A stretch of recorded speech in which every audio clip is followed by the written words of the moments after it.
I hate to admit it, but I haven't been composting up until now.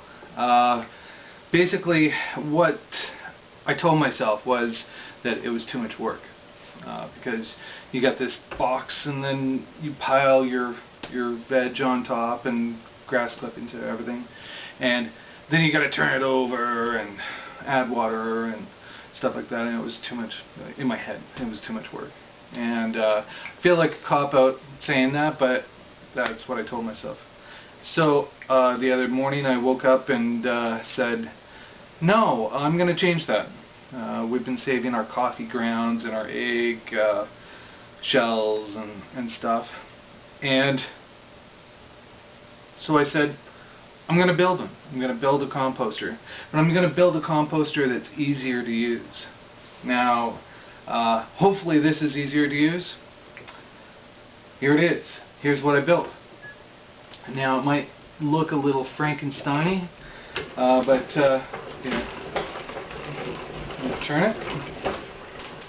What happens with this guy is I built it so that way it had a door that you could just place your trimmings and your veg into, and basically just throw the stuff in and tie it down.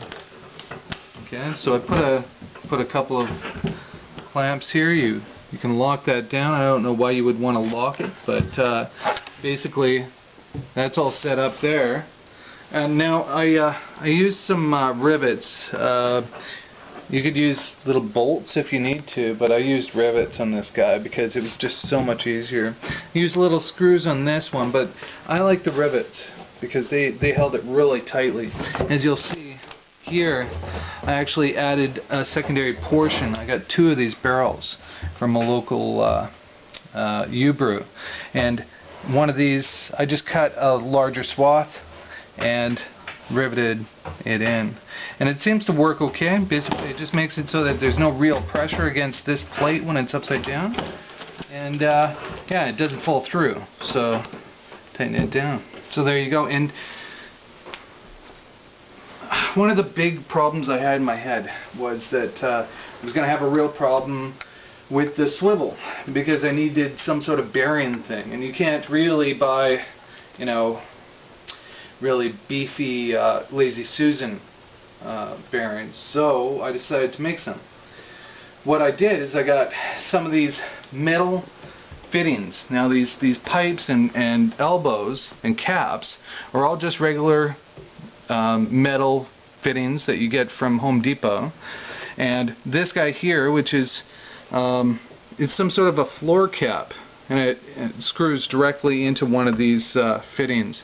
This one was the 5-inch, and this is, I think it's 4, and this is 6. Now you'll notice that I got something weird going on here. So this is, the stand itself is treated 2x4s, treated 2x4s, and a little bit of, I think I used a little bit of cedar on the back here. You could use whatever you want, but this is treated 2x4s, and this metal assembly actually comes as a little kit. It was like $5 at Home Depot, and you just put your 2x4s in, and it sets you up, pretty much sets you up and gets you ready to be able to mount this guy right on top. Now I put a little 2x1 in there, and that attached on that, I attached this little clamp, and the clamp goes around this I think, oh, what does it say here? It's, I think it's 2-inch or 1.5 inch, yeah, maybe 1.5. But I just went and got a long chunk of this. It was like $2.50, and I cut this up because you need to be able to have this go like this, and it acts as a bearing. You know, it's not, you know, it's not that tight, but it doesn't really need to. You know, I mean, you can tell once something's in there, it's going to still work. It's going to be fine, and it's moving along. I put a little washer in there. You know, I don't even know if you need that, but a little washer in just to keep it safe. And you notice I put a couple of little light switch assemblies here. Now, what you might not be able to see is that we've got a little bit of fiberglass material here, kind of screen material. Now the reason I put that in is because you need to let your compost breathe. So what I did is I had this guy. This is a door hole assembly. It's like a little bit that you put on your screwdriver. Yeah, I put it on my drill, and then I made a couple of little holes, put the screen over top, and put these suckers over top. I was trying to find the cheapest solution. This one was $8.50, so it's a little investment, but I'll be able to make thousands of holes.